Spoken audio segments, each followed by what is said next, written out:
നമസ്കാരം. നമസ്തേ തിരുവനന്തപുരത്തിലേക്ക് സ്വാഗതം. എക്സൈസ് മന്ത്രി എം.വി. രാജേഷിന്റെ വിദേശയാത്രയ്ക്ക് കേന്ദ്രം അനുമതി നൽകിയിട്ടില്ല എന്നും യാത്രയിൽ ദുരൂഹതയുണ്ട് എന്നും കേന്ദ്രമന്ത്രി വി മുരളീധരൻ പറഞ്ഞു. നേരത്തെ തീരുമാനിച്ച യാത്രയാണെന്നും 3 രാജ്യങ്ങൾ സന്ദർശിക്കാനാണ് പോയിരിക്കുന്നതെന്നുമാണ് പാർട്ടിയും സർക്കാരും പറയുന്നത്. എന്നാൽ മെയ് 24-നുള്ള യാത്രയ്ക്ക് വേണ്ടി എക്സൈസ് മന്ത്രി അപേക്ഷ സമർപ്പിച്ചത് മെയ് 22-നാണ്. സാധാരണഗതിയിൽ വിദേശയാത്രയ്ക്ക് ഒരാഴ്ച മുൻപെങ്കിലും അപേക്ഷിച്ചാലേ അനുമതി നൽകാനാകൂ. അതിനാൽ തന്നെ കേന്ദ്ര സർക്കാർ യാത്രയ്ക്ക് അനുമതി നൽകിയിട്ടില്ല. കോഴ വിവരം പുറത്തു വന്നപ്പോൾ തന്നെ എക്സൈസ് മന്ത്രി സ്ഥലം കാലിയാക്കി. 5 രാജ്യങ്ങളിലെ സന്ദർശനത്തിനാണ് അദ്ദേഹം പോയിരിക്കുന്നത്. പക്ഷെ ജനങ്ങളുടെ മുന്നിൽ 5 രാജ്യങ്ങളിൽ പോകുന്ന കാര്യം എന്തിന് അദ്ദേഹം മറച്ചു വെക്കുന്നു?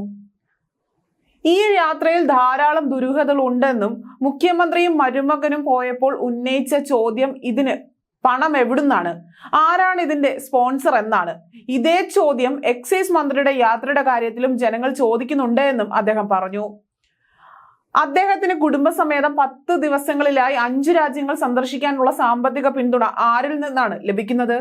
മുഖ്യമന്ത്രിയും കുടുംബവും വിശ്രമിക്കാനാണ് വിദേശത്ത് പോയതെന്ന് പറഞ്ഞ CPM നേതൃത്വം എക്സൈസ് മന്ത്രിയും കുടുംബവും വിശ്രമിക്കാനാണോ പോയതെന്നും വ്യക്തമാക്കണമെന്നും മുരളീധരൻ പറഞ്ഞു. ബാർക്കോഴയുമായി ബന്ധപ്പെട്ട് പുറത്തു വന്ന ശബ്ദരേഖയുടെ പിന്നാമ്പുറത്ത് പറയുന്ന കാര്യങ്ങളെക്കുറിച്ച് വ്യക്തമായ ഒരു അന്വേഷണം വേണമെന്ന് വി മുരളീധരൻ പറഞ്ഞിരുന്നു.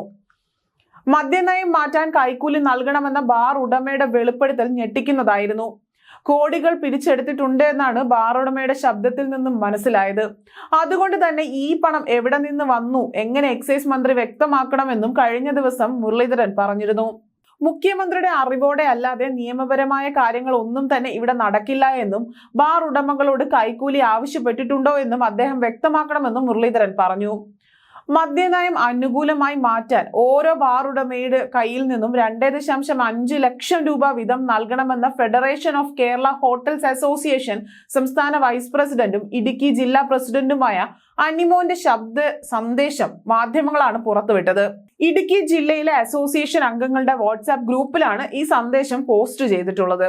വ്യാഴാഴ്ച എറണാകുളത്ത് ചേർന്ന അസോസിയേഷൻ സംസ്ഥാന എക്സിക്യൂട്ടീവ് കമ്മിറ്റി യോഗത്തിന്റെ തീരുമാനമെന്ന നിലയിലാണ് പണപ്പിരിവെന്ന് ശബ്ദ സന്ദേശത്തിലുള്ളത്. 1-ാം തീയതിയിലെ മദ്യനിരോധനം ഒഴിവാക്കുക, ബാറുകളുടെ പ്രവർത്തന സമയം കൂട്ടുക, അടുത്ത കാലത്ത് തുടങ്ങിയ പുതിയ എക്സൈസ് പരിശോധനകൾ ഒഴിവാക്കുക തുടങ്ങിയ കാര്യങ്ങൾക്ക് കൊടുക്കേണ്ടവർക്ക് പണം കൊടുക്കണമെന്നാണ് ശബ്ദ സന്ദേശത്തിൽ പറയുന്നത്.